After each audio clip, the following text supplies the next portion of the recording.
হযরত ওমর বলে, বুড়িমা তোমার কি কোনো ছেলে মেয়ে নাই? বুড়ি বলে, না। ও বুড়িমা তোমার কি টাকা পয়সা নাই? বুড়ি বলে, তাও নাই। আমার 100 টাক জমিনও নাই, আমার দেখাশোনা করার কেউ নাই। হযরত ওমর বলে, আপনি খাওয়া দাওয়া করেন কি?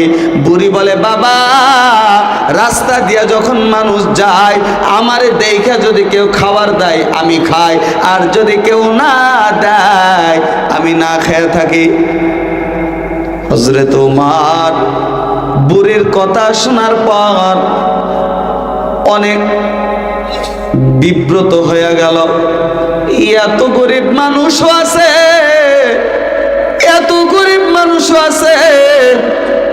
হযরত ওমর নিজে কোমরের মধ্যে রুমালটা বেঁধে খেজুর ডালগুলা আইনা বুড়ির খেজুরের পুরাতন চালটা সরায়া হযরত ওমর নিজের হাতে বুড়ির চালটা সুন্দর করে বেঁধে দিলে। চিন্তা করছেন, একজন মন্ত্রী। শুধু তাই নয়, ওই বুড়ির ঘরটা পরিষ্কার করে দিলেন, বুড়িরে গোসল করা দিলেন। বুড়ি কাঁদে আর বলে, বাবা কি তোমার পরিচয়, কি তোমার নাম? তুমি একটু আমারে বলো না বাবা, তুমি এত সুন্দর সেবা যত্ন করলা, আমার তো কেউ করে না রে বাবা। মুসলমান বন্ধুরা আমার, হযরতে ওমর ওই বুড়ির কাছ থেকে বিদায় নিলেন। পরের দিন রাতের বেলা আবার বুড়ির কাছে গেল। বুড়ির কাছে এবার শুধু যায় নাই, বুড়ির জন্য কিছু খাবারও নিয়ে গেছে। বুড়িরে সালাম দিয়া বুড়িরে খাওয়ায়া হযরত ওমর নিজের হাতে খাওয়ায়। বুড়ি কাঁদে আর বলে, বাবা তুমি তো আজ পর্যন্ত তোমার পরিচয় দিলা না, তুমি সাধারণ মানুষ নয় রে বাবা, তুমি একটু তোমার পরিচয় আমারে দাও। হযরত ওমর তার পরিচয় দেয় না। বুড়ির ঘরটা সুন্দর করে পরিষ্কার করে ঝাড়ু দিয়া বুড়িরে খাওয়ায়া হযরত ওমর ফজরের ওয়াক্ত হওয়ার আগে আগে চলে আসছে। মুসলমান বন্ধুরা আমার, কেমন মানুষ সফল হয়, কেমন মানুষ আমলওয়ালা হয়, মানুষের মধ্যে কেমন আমলের প্রতিযোগিতা দরকার, সাহাবা ইকরামদের জীবনী থেকে শিক্ষা নেন। আচ্ছা বলেন তো, হযরত ওমরের রাগ কম না বেশি? যারা কইল না তারা মনে জানে না, রাগ কম না বেশি? হযরত ওমর একজন মন্ত্রী মানুষ, হযরতে আবু বকর খলিফা। পরের দিন রাতের বেলা হযরতে ওমর যখন বুড়ির বাড়ির দুয়ারে গেল, আজকে হযরত ওমরের একটা ইচ্ছা, বুড়ির ঘরটা ঝাড়ু দিয়ে দেবে, বুড়িরে গোসল করায় দেবে, বুড়ির সেবা যত্ন করে আল্লাহ তাআলার কাছে প্রিয় হবে। গোপনের আমল কেউ দেখবে না, দেখে কে? আল্লাহ। তো হযরত ওমর বুড়ির বাড়ির গেটে যাওয়ার পর ওমর দেখে রে কে জানো, হযরত ওমর আসার আগে আগে বুড়ির ঘরটা ঝাড়ু দিয়া পরিষ্কার করে দিয়ে চলে গেছে। হযরত ওমর রাগ একটু কম না বেশি? বুড়িরে জিজ্ঞাসা করে, বুড়ি আম্মা আপনার কাছে আমি আসি, আল্লাহ ছাড়া কেউ জানে না, মদিনা আর কেউ জানে না। ও বুড়িমা অবস্থান করেন তাও তো কারো জানার কথা না। আমি গোপনে একটা আমল করতাম, আপনার গোপনে আপনার মনের দোয়াটা আমি ওমর নিতাম। ও আম্মা জান, আমি আসার আগে আপনার সেবা শুশ্রূষা কে করে দিছে? বুড়ি আম্মা বলে, বাবা তুমিও তো তোমার পরিচয় দাও নাই, কিন্তু আজকে রাতের বেলা তুমি আসার আগে তোমার মতো সুন্দর একটা লোক আমার কাছে আইসা, দেখো বাবা আমারে খাবার দিয়া গেছে, আমারে নতুন কাপড়ও পর্যন্ত দিয়া গেছে, দাও খোদা দাও আমায় আবার। হযরত ওমর বলে, আমি আগামীকালকে দেখব।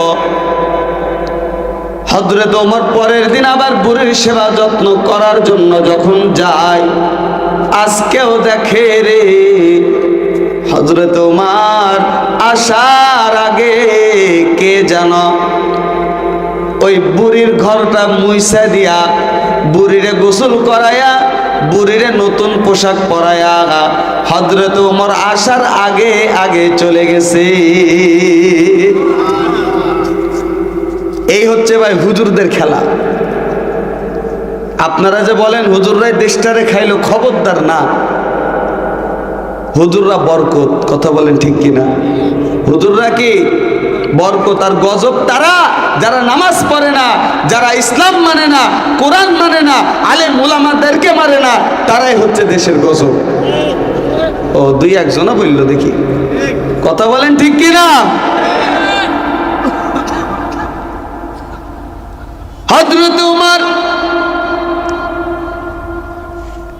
আবার পরের দিন গেলেন। পরের দিন যাওয়ার পর আজকেও দেখে হযরত ওমর আসার আগে কে জানা বুড়িরে সুন্দর করে গোসল করায়া, বুড়ির ঘরটা ঝাড়ু দিয়া হযরত ওমর আসার আগে আগেই চলে গেছে। আমলের কি প্রতিযোগিতা চিন্তা করতে পারেন?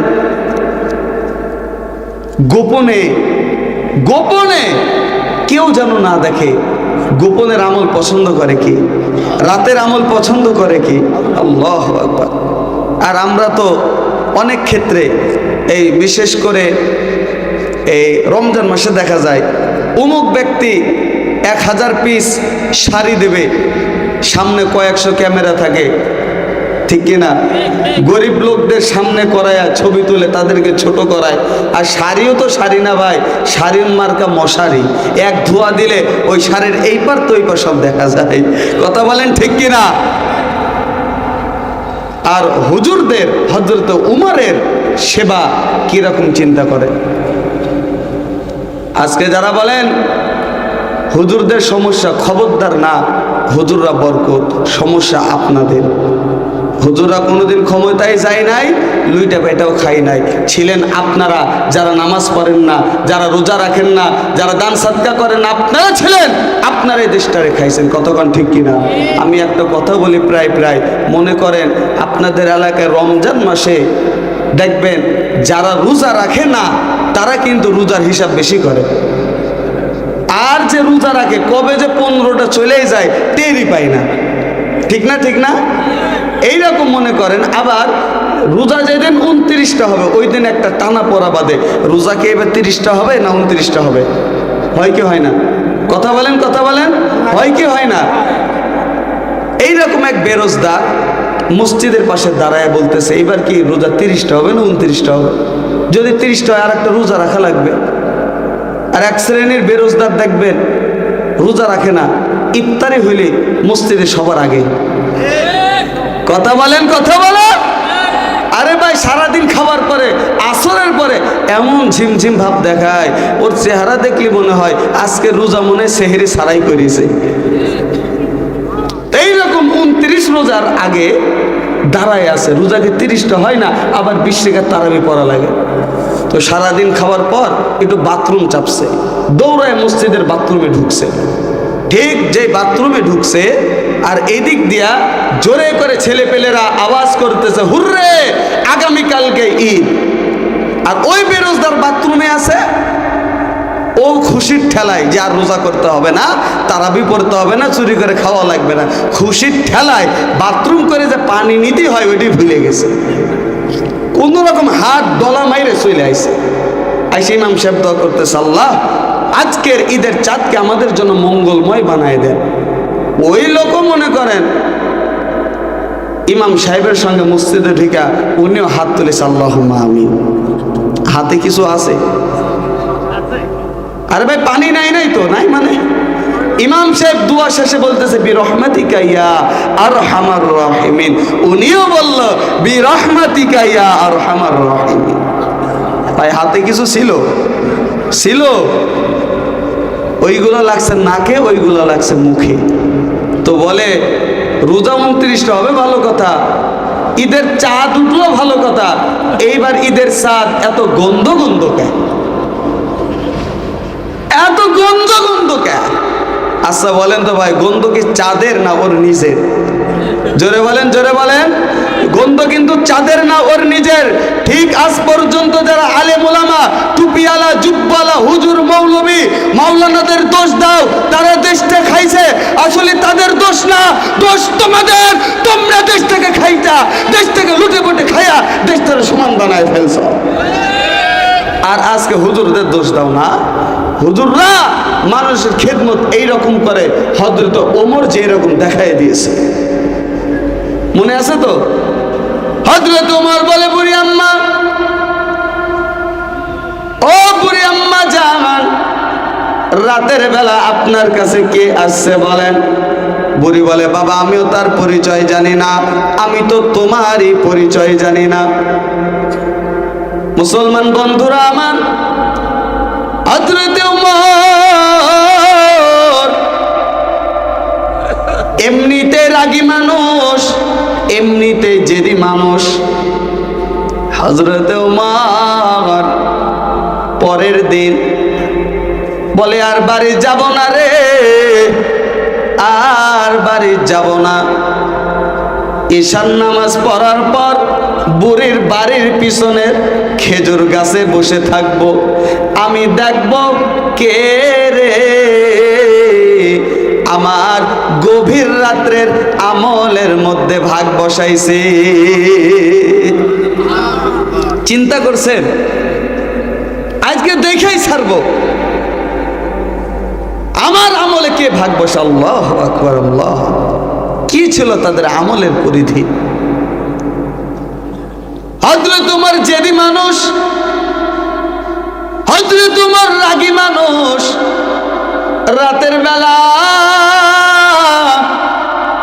বুড়ির বাড়ির পিছনে খেজুর গাছে চলে আসছে।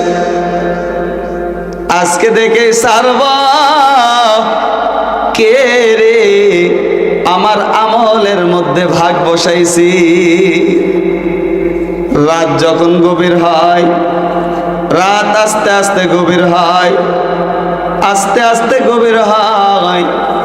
হযরত ওমর চিন্তা করতেছে, কে এমন হইতে পারে আমার গভীর রাত্রের আমলের মধ্যে ভাগ বসায়? এমন কে হইতে পারে? ঠিক যেই কথা তেমন কাজ।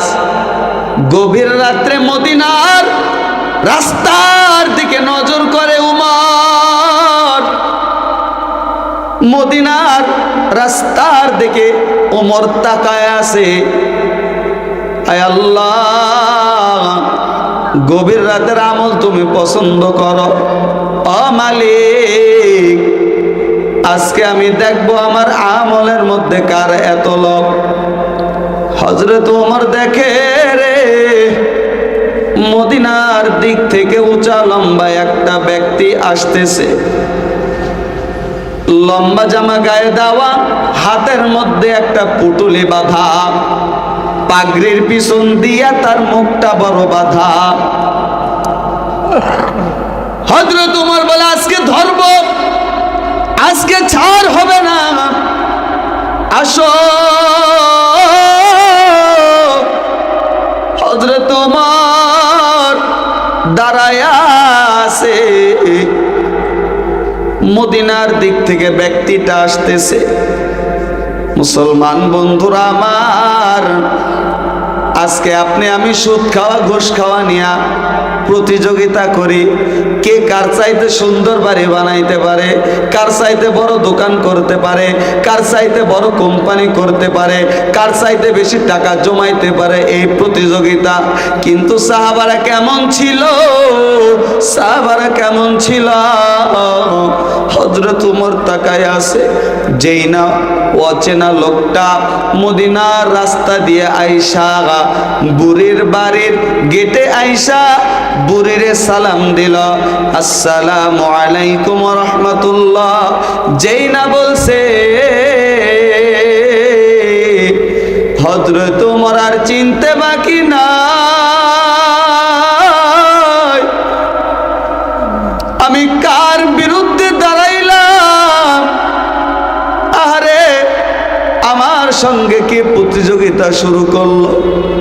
সালাম দেওয়া দেখায় হযরত ওমর দৌড়ায় নাইমা আইসা পিছন দিক থেকে জড়াইয়া ধরছে। আর কতকাল গোপন থাকবেন, আর কতকাল পালায়া থাকবেন?